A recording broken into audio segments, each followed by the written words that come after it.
ये फोटो जो आप देख रहे हैं ये है बंगाल के केमिस्ट्री के एक प्रोफेसर अंबिकेश महापात्रा की। इनके ऊपर 2012 में सेडिशन चार्ज लगाया गया था, यानी देशद्रोह का आरोप, क्योंकि इन्होंने ममता बनर्जी का एक कार्टून फॉरवर्ड कर दिया था। बस 11 साल बाद इनको उस केस से बरी किया गया 2023 में।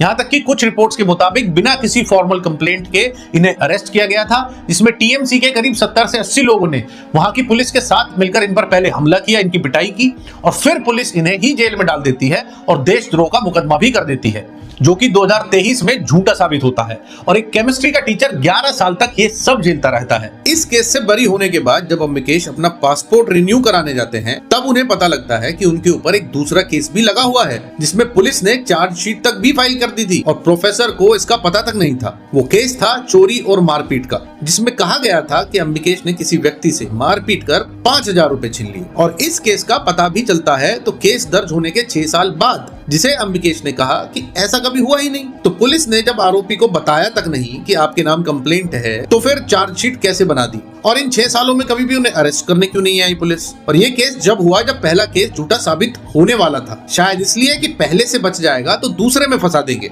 अब आप देखिए 2012 में हुए कार्टून वाले देशद्रोह के केस में जब पुलिस से कोर्ट में पूछा गया कि क्या उन्होंने वो कार्टून देखा है जिसके बेस पर इन्हें अरेस्ट किया गया है, तो पुलिस ने ये भी एक्सेप्ट किया कि अभी तक भी उन्होंने वो कार्टून ही नहीं देखा है जिसकी वजह से अंबिकेश को अरेस्ट किया गया था। तो कौन करा रहा था ये सब? किसके सिर्फ कहने मात्र से पुलिस ने बिना कार्टून देखे अरेस्ट भी कर लिया और देशद्रोह का केस तक लगा दिया। देश की जनता को बड़ी सीख लेनी चाहिए ऐसी घटनाओं से, क्योंकि 2012 में अंबिकेश फर्जी केस में फंसे थे, कल को मैं और आप कोई भी फंसाया जा सकता है। और एक बात कि इस केस को आपने किसी भी सो कॉल्ड डेमोक्रेसी के रक्षक के मुंह से नहीं सुना होगा।